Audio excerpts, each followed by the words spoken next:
नमस्कार, मैं हूं अंकुर और आप देख रहे हैं सत्यहिंदी.com। एक नजर डालते हैं अब तक की सुर्खियों पर।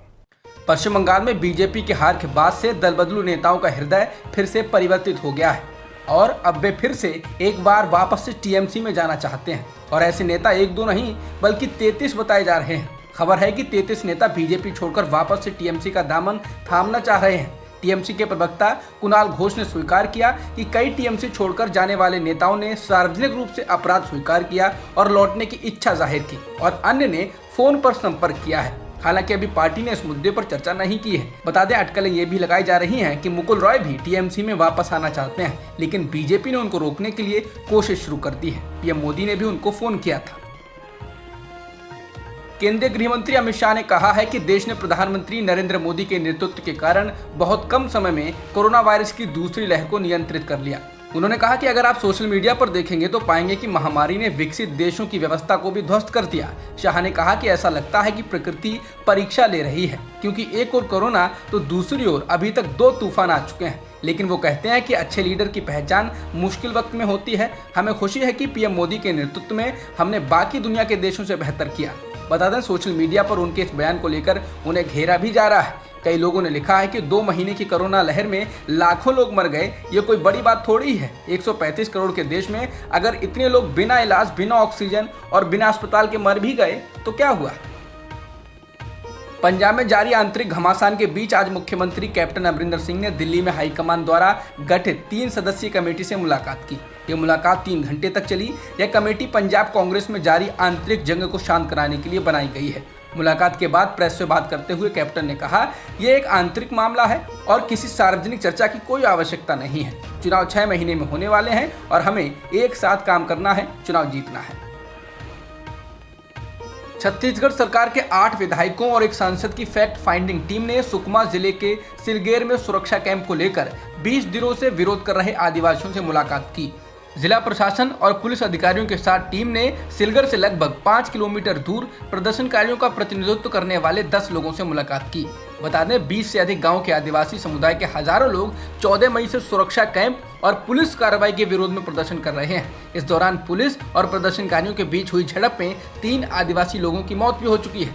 दरअसल सुकमा और बीजापुर के सिलगेर में सीआरपीएफ का कैंप बनाए जाने की जब खबर आई तो गाँव वाले विरोध करने के लिए पहुंचे, लेकिन उनसे कहा गया कि अभी कोई कैंप स्थापित नहीं किया जा रहा है। लेकिन 12 मई को कैंप बन गया, जिसके बाद गांव वाले विरोध के लिए सड़क पर उतर गए। उनका कहना है कि कैंप उनकी यानी ग्रामीणों की जमीन पर बना लिया गया है।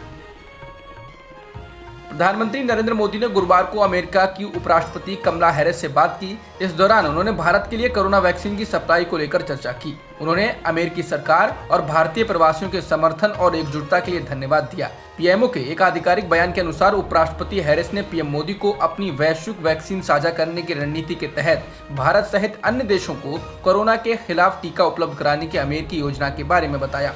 इस दौरान प्रधानमंत्री मोदी ने अमेरिका के इस निर्णय के लिए उपराष्ट्रपति हैरिस की सराहना की। बॉलीवुड अभिनेत्री जूही चावला को 5G तकनीक के खिलाफ कोर्ट में जाना महंगा पड़ गया। दिल्ली हाईकोर्ट में आज इस मामले पर हुई सुनवाई के बाद कोर्ट ने जूही चावला की याचिका को खारिज कर दिया। साथ ही उन पर 20 लाख रुपए का जुर्माना भी लगा दिया। याचिका को खारिज करते हुए दिल्ली हाईकोर्ट ने कहा कि याचिकाकर्ता ने कानूनी प्रक्रिया का गलत इस्तेमाल किया है, इस वजह से उन पर 20 लाख रुपए का जुर्माना भी लगाया जाता है। कोर्ट ने कहा कि इस याचिका से उन्होंने कोर्ट का अमूल्य समय बर्बाद किया है। कोर्ट ने कहा कि वो कोर्ट आने से पहले इसको लेकर सरकार को भी लिख सकती थी। मध्य प्रदेश के 3000 जूनियर डॉक्टर्स ने एक साथ इस्तीफा दे दिया है। डॉक्टरों ने कदम हाईकोर्ट के उस फैसले के बाद उठाया है जिसमें इन डॉक्टरों द्वारा की जा रही हड़ताल को अवैध बताया गया। साथ ही सभी जूनियर डॉक्टर्स को 24 घंटे के भीतर ड्यूटी पर वापस लौटने का आदेश दिया गया। इसके बाद लगभग 3000 डॉक्टरों ने इस्तीफा देने का ऐलान कर दिया। साथ ही डॉक्टरों का कहना है कि वो हाईकोर्ट के फैसले को चुनौती भी देंगे। बता दें, हड़ताल कर रहे जूनियर डॉक्टरों ने कई मांगे रखी हैं, जिसमें कोरोना संक्रमित होने पर उनके और उनके परिवारों के लिए मुफ्त इलाज और मिलने वाले पैसे में बढ़ोतरी की मांग भी की गई है। भारतीय रिजर्व बैंक ने शुक्रवार को लगातार छठी बार अपनी रेपो रेट और रिवर्स रेपो रेट में कोई बदलाव नहीं किया है। आरबीआई गवर्नर ने आज बताया कि रेपो रेट 4% और रिवर्स रेपो रेट 3.35% ही रहेगा।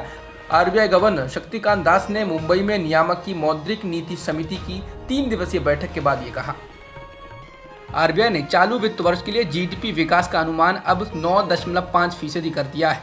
पहले इस अनुमान को 10.5% बताया गया था। इसके साथ ही आरबीआई गवर्नर शक्तिकांत दास ने कहा है कि खुदरा महंगाई दर में हाल में थोड़ी कमी आई है। उन्होंने कहा कि चालू वित्त वर्ष में इसके 5.1% रहने का अनुमान है।